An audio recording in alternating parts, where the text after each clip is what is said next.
Hey guys, Brady here. And last night I went to see Independence Day. I saw the double feature. Um, so yeah, that means I was in the movie theater for about 4.5 hours.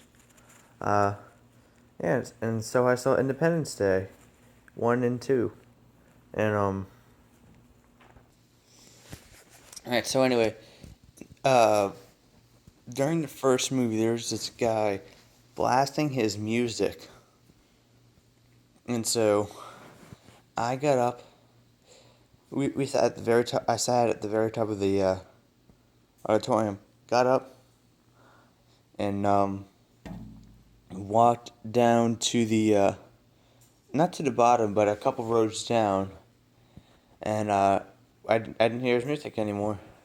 And then towards the very end of the movie, or the first movie, he follows me down and sits in the row in front of me with his music still blasting. So, uh, someone went to go complain about it, and I think he was thrown out of the theater. Anyway, so Independence Day 2. I'm gonna start off with the bad first.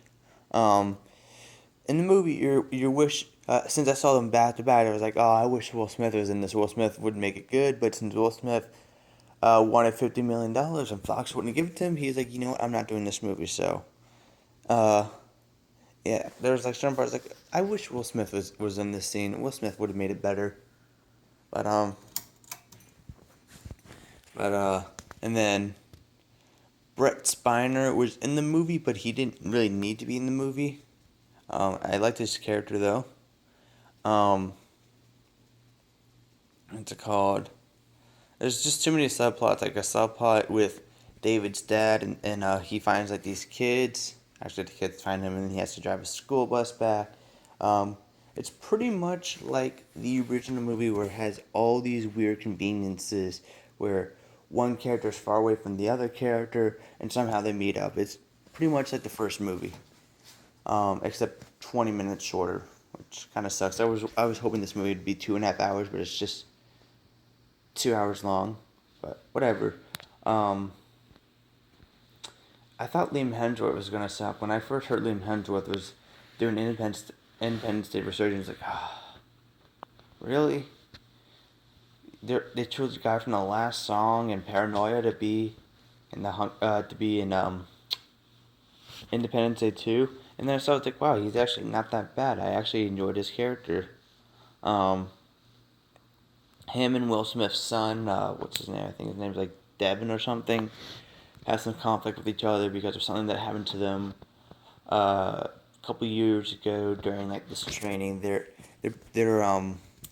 like astronauts. They like go to the moon, and so yeah, basically what this movie is about is that the aliens come back to Earth, and once again the whole world needs to team up and destroy them, and now Earth has their technology, and so they're using their technology against them, which is a pretty cool premise.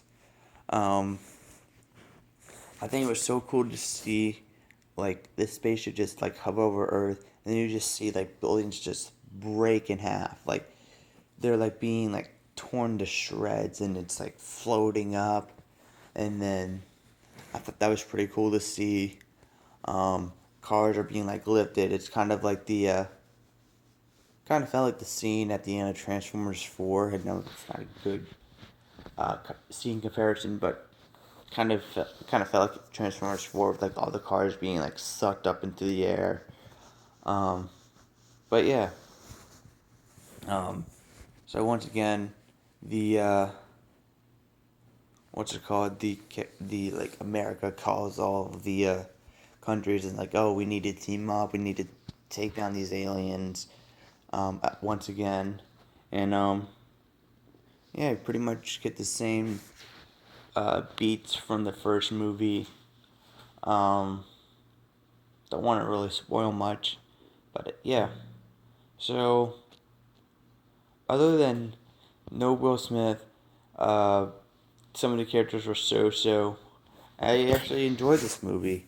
It's not as good as Independence Day, but if you liked it, I encourage you to go see it. I highly recommend it. If you like cheesy alien invasion films, um, you may like this.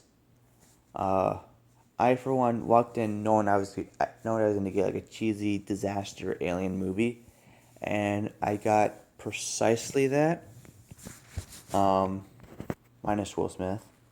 But I found it very entertaining. I don't agree with some of the critics about what they're saying about this, but I'll give Independence Day 3.5 out of 5 stars.